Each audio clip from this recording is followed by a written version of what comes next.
अपने माता पिता को पैदल लेके गए, पत्नी को कंधे बैठा के लेके गए।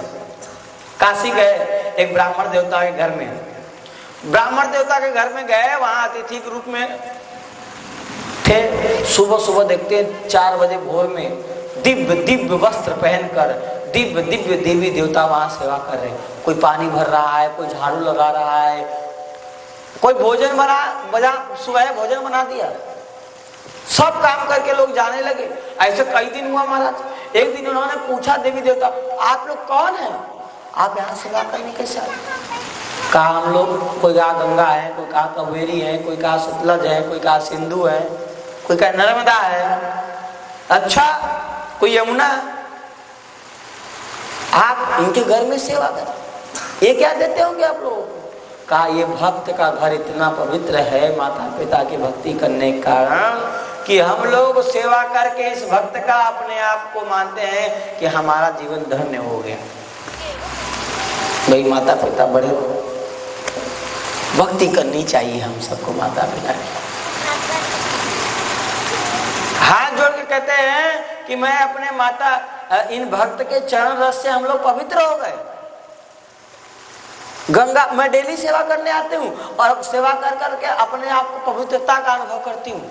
देवता भी थे उसमें महाराज। देवताओं ने कहा ऐसे भक्त की तो हम लोग खोज करते हैं जो अपने माता पिता को सर्वस्व मानता हो। कहे अरे राम राम राम, मेरे से बड़ी भारी गलती हो गई, मैंने अपने पत्नी को सर्वस्व समझा। तुरंत पत्नी का मोह छोड़ दिया। पत्नी से कहा देख ज्यादा नौटंकी करेगी तो तुझको छोड़ दूंगा, रहना है प्रेम से रह, और नहीं जाना है तो निकल जा।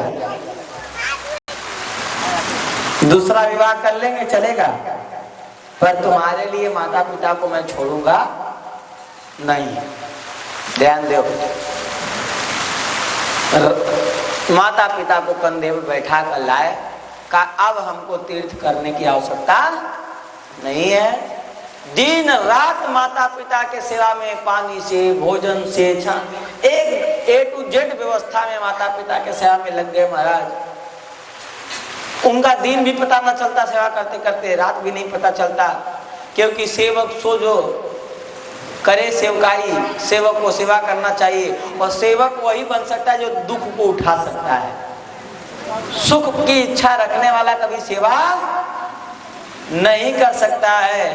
जो दुख उठा सकता है वही सेवा कर सकता है,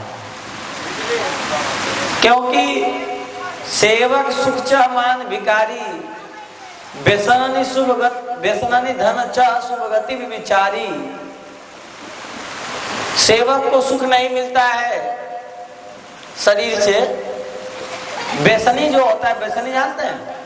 व्यसनी का मतलब वही तसेड़ी न जुआ खेलने वाला। व्यसनी जो होता है जुआ दारू का इस्तेमाल करने वाला, इसके पास कभी धन इकट्ठा नहीं होता है। हमसे आके लोग पूछते हैं महाराज धन नहीं इकट्ठा होता है, दारू पीता है? तो 90% लोगों को कहना पड़ेगा पीते हैं। तो फिर तुमको कैसे पैसा इकट्ठा होगा महाराज? अब बताओ, 1500 तुम दान नहीं कर पा रहे हो, 1500 दारू पी रहे हो, और बाद में आके हमको बता रहे हो कि पैसा नहीं इकट्ठा होगा। वो 500 रहता है तुम्हारे बच्चों को काम आता कि नहीं? हमारे भारत के लोग दारू पीना छोड़ दे तो हर घर में शिक्षा हो जाएगी। हमारे भारत के लोग जुआ खेलना छोड़ दे, हर घर में संस्कार पैदा हो जाएगा। जुआ दारू ने सबका दिमाग खराब कर रखा है। तो व्यसनी को धन नहीं मिलता। बेविचारी व्यक्ति बहन को न दे बख्शे, बेटी को न बख्शे, कहीं भी दूसरे स्त्रियों पे कुदृष्टि डाले, ऐसे बेविचारी व्यक्तियों का भी कभी शुभ गति नहीं होता है। बेविचारी व्यक्ति को शुभ गति नहीं मिलता है।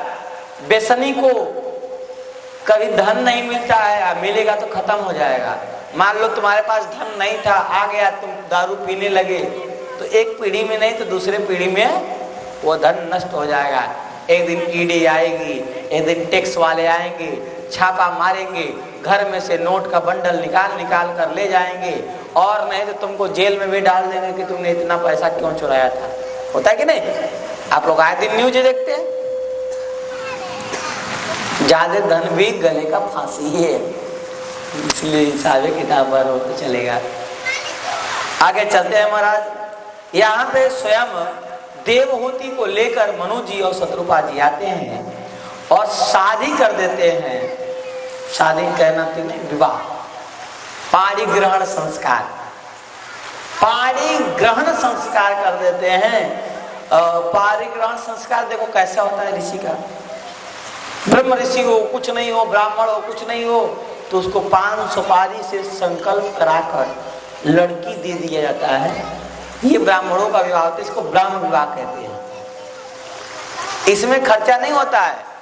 अच्छा, कलयुग में लोग विवाह में खर्चा करने लगे, नहीं तो विवाह में खर्चा नहीं होता है, केवल दान पुण्य में जो खर्चा हो जाए सो हो जाए। नहीं, विवाह डीजे लोग कर लेते हैं, नाच कर लेते हैं, गलत गलत चीज। विवाह एक संस्कार है और संस्कार अच्छे चीज से होना चाहिए। कीर्तन करा लो, कथा करा लो, क्योंकि तुम लक्ष्मी उतारने जा रहे हो, कुलक्ष्मी नहीं। नचनिया को उतारोगे तो तुम्हारी बहू आएगी, डेली मोबाइल में रील बना बना के डालती रहेगी। हाँ, एक जगह का इज्जत सैकड़ों जगह फैलाती रहेगी। आजकल तो उसको लोग फैशन मानते हैं। अरे फैशन, मेरी बहू फेमस हो गई। बताओ, पहले नाच देखने के लिए पैसा लगाना पड़ता था, आज लोग नाच नाच के पैसा कमा रहे हैं। तो नचनिया का काम क्या है? पैसा कमाना। चाहे तुम मोबाइल से कमाओ, चाहे तुम वो मोबाइल में भी नाचो तो किसी के सामने नाचना ही हुआ। तो ऐसा नहीं करना चाहिए। नाच नाच के रील बना के डालना नहीं चाहिए। नचनियों का समाज मत बनाओ, इंसानों का समाज बनाओ, संस्कारों का समाज बनाओ। आजकल चलो आगे बढ़ते हैं। कर्दम ऋषि का विवाह संपन्न हुआ। जो बेटी लाए थे, बेटी दे दिया। जो भी उनके पास कई क्योंकि राजा थे, कई बहुत सारा धन दे दिया महाराज। पर जिसके पास धन रखने की आदत नहीं है ना, जिसको धन रखने की आदत नहीं है ना, वो धन रख भी नहीं सकता। आदत बनानी पड़ती है, आदत बनानी पड़ती है धन रखने की। जिसको धन रखने की आदत नहीं है वो धन नहीं रख सकता। ऐसे ऋषि हैं महाराज, कभी धन से पाला ही नहीं पड़ा, सब धन इन्होंने ऋषियों में ही बांट दिया। जाओ जाओ, काम खत्म। कबीरदास जी भजन कर रहे थे, भगवान कई सगड़ी धन लेके आए। कहे कि इतना धन तो हमने कभी देखा ही नहीं, क्या करे इस धन का? मन में पागल, तुरंत गरीबों को, दुखियों को, ब्राह्मणों को बुलाए, बांट दिया, सब खत्म कर दिया। फिर गरीबों भगवान देवे, वो बांटे। कहा कबीरदास जी ने, आप दो और हम बांटेंगे, काम खत्म। या तो देना बंद कर दो, और दोगे तो हम बांटना बंद नहीं करेंगे। तो भक्त जो होता है ना, दो प्रकार के लोग होते हैं। एक उदाहरण देते हैं। उदाहरण में एक संत दूसरे संत से मिले, कहे कहो भैया कैसे हो? कहा मस्त है एकदम, भगवान देते हैं और हम खूब खाते हैं। कहा तुम्हारा जीवन कोई अच्छा जीवन है? भगवान देते हैं, अकेले खाते हो। तुम कैसे हो बताओ? कहा मेरे को भगवान देते हैं, हम बांट बूट के खाते हैं। बांट खाओ वैकुंठे जाओ। तो ऐसे भगवान ज्ञान दिए हैं तो उसको बांटो, जहां तक हो सके बांटो। बात इतनी में है। आगे चलते हैं महाराज। इसके बाद विवाह संपन्न हुआ। विवाह संपन्न होने के बाद एक विमान बनाते हैं, जिस विमान में स्विमिंग पूल है, इसको स्नान करने वाला सरोवर बोलते हैं। बनावटी बनावटी हंस हैं, सारस हैं, देखते ना पार्क में हंस हंस बना होता है, ऐसे सब बनावटी हैं। विमान ऐसा विमान है, बहुत बड़ा विमान है, बहुत बड़ा विमान है। वो विमान में पूरा एक जो है राज्य बस जाए, इतना बड़ा विमान है। उस विमान में है महाराज, वो कोई लोहा लक्कड़ से बना विमान नहीं, वो संकल्प राज्य में संकल्प के द्वारा तैयार किया गया मंत्रात्मक विमान है। जहां चाहो उतर जाए और जहां से चाहो जहां चले जाओ। फिर ऋषि थे, तपस्या का बल था ही। हालांकि विवाह करने के बाद पहले तप किया था, उनकी पत्नी भी तप करके पतली हो गई थी, जटा वटा बन गया था। पत्नी की इच्छा हुई कि लड़का लड़की पैदा करो, क्योंकि गृहस्थ बने हो। तो उन्होंने सरोवर बनाया, सरोवर में स्नान किया है। सरोवर में स्नान करते फिर सुंदरी हो गई और दोबारा विमान का निर्माण करके 7 कन्या पैदा किया है। देखो, संत तपस्या करता है, उसके पास कुछ नहीं होता है। तपस्या करता है संत तो कुछ नहीं होता है। लोगों को लगता है अरे इसके पास तो कुछ नहीं है, पर जब तप करके अपना सृष्टि करने पे आता है तो उसके पास सब कुछ रहता है। गाड़ी घोड़ा द्वार सब कुछ, महल शहर सब हो जाता है। पर तप करके सृष्टि करने की इच्छा हो तो, क्योंकि तप का बल है भाई, तप का बल है। कमा के रख लिया उसने, जब मन करेगा वो निकाल निकाल के खाएगा। तो संतों के पास तप का बल है। जो संत बड़े बड़े व्यवस्था से चलते हैं ना, वो कोई साधारण नहीं होते हैं, बहुत तप किए होते हैं।